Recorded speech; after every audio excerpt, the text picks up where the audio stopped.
जी अस्सलाम वालेकुम। अच्छा, मैं एक स्ट्रेटजी पे बैक टेस्टिंग कर रहा था तो एक पॉइंट मेरे माइंड में आ गया। मैंने सोचा मैं आप लोगों के साथ भी शेयर कर दूं कि जब कभी मार्केट किसी स्ट्रॉन्ग सपोर्ट या रेजिस्टेंस को ब्रेक करती है और उसको ब्रेक करने के बाद सपोज एक सपोर्ट को मार्केट ने ब्रेक किया है और ब्रेक करने के बाद मार्केट नीचे आती है, सपोर्ट ब्रेक करके नीचे आती है और विद बिग वॉल्यूम मार्केट ऊपर वापस जाती है, तो इट मीन्स कि मार्केट नीचे आई थी स्टॉप लॉसेस हंट करने, लिक्विडिटी ग्रैब करने और जो है ना शॉर्ट सेलर्स को ट्रैप करने। क्योंकि जैसे ही स्पोर्ट ब्रेक होती है बहुत से लोग उस चीज़ को शॉर्ट करते हैं, उस कॉइन को, उस मार्केट को शॉर्ट करते हैं कि अभी अब स्पोर्ट ब्रेक होगी, अब मार्केट नीचे जाएगी।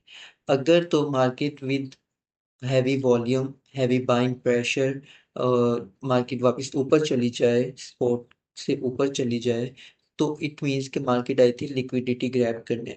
अगर मार्केट स्पोर्ट ब्रेक करने के बाद ज़रा नीचे सस्टेन करती है, छोटी छोटी रेड कैंडल्स बनाती रहती है, तो इट मीन्स ये हुआ हमारे पास ब्रेकआउट। ठीक है, उस स्पोर्ट को मार्केट ने ब्रेक कर दिया, ये लिक्विडिटी ग्रैब नहीं था। ठीक है, फॉर एग्जांपल हमारे पास एक स्पोर्ट है, मार्केट ने इसको कितनी बार से 15-20 बार इसको यहाँ पे रिस्पेक्ट किया है, इसको ब्रेक किया है। अब यहाँ पे सब बायर्स के स्टॉप लॉसेस पड़े हुए थे, तो जैसे ही मार्केट ने इसको ब्रेक किया है, यहाँ पे आप देखोगे कि तेजी से मार्केट नीचे आई है।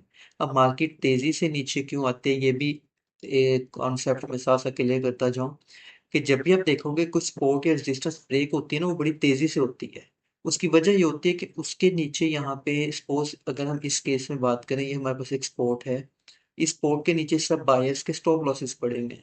जैसे ही मार्केट इनको हंट करेगी, तो यहाँ पे क्या होगा, वो जो बाइंग वाले स्टॉप लॉसेस थे वो सारे सेलिंग में कन्वर्ट हो जाएंगे। जैसे ही वो सेलिंग में कन्वर्ट होंगे, तो क्या होगा कि सेलर्स की यहाँ पे स्ट्रेंथ ज्यादा हो जाएगी, जिसकी वजह से मार्केट तेजी से नीचे आती है। ये चीज आपने नोट करना है कि जब भी स्पोर्ट ब्रेक होती है वो आराम से नहीं, वो बड़ी स्पीड से ब्रेक होती है कि बंदे को संभलने का भी मौका नहीं मिलता है।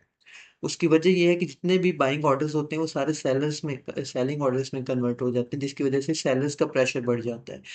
इसी तरह से जब रेजिस्टेंस ब्रेक होती है वहां पे सबके सेलिंग स्टॉप लॉसेस पड़े होते हैं ऊपर, तो जैसे ही मार्केट उनको हंट करती है फौरन से बायर्स में कन्वर्ट हो जाते हैं। बिकॉज एक तो मार्केट से शॉर्ट सेलर्स आउट हो जाएंगे ना, जब उनके स्टॉप लॉसेस हंट होंगे, तो शॉर्ट सेलर्स जब मार्केट से निकल जाएंगे तो डोमिनेंट कौन हो जाएगा, बायर्स।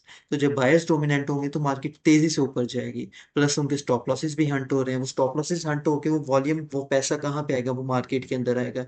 तो जब सेलर्स, रेजिस्टेंस ब्रेक होने के केस में बात कर रहा हूँ, जब सेलर्स मार्केट से निकले हैं, उसके बाद जब बायर सॉरी जब सेलर्स मार्केट से निकल गए हैं, उनके स्टॉप लॉसेस हंट हो गए हैं, वो वॉल्यूम मार्केट के अंदर आया है, तो ये तीन चार चीजें मिलके मार्केट को एक बूस्ट देती हैं, जिसकी वजह से कोई भी रेजिस्टेंस तेजी से ब्रेक होती है। और इसी तरह से कोई भी सपोर्ट तेजी से ब्रेक होती है। इस चीज पे आपने प्रैक्टिस करनी है, जिस तरह हमारे पास यहाँ पे हुआ है। Coming back to the previous point, कि जब भी मार्केट कोई सपोर्ट ब्रेक करती है, नीचे आती है और तेजी से वापस ऊपर जाती है, इट मीन्स वो प्योर लिक्विडिटी ग्रैब था।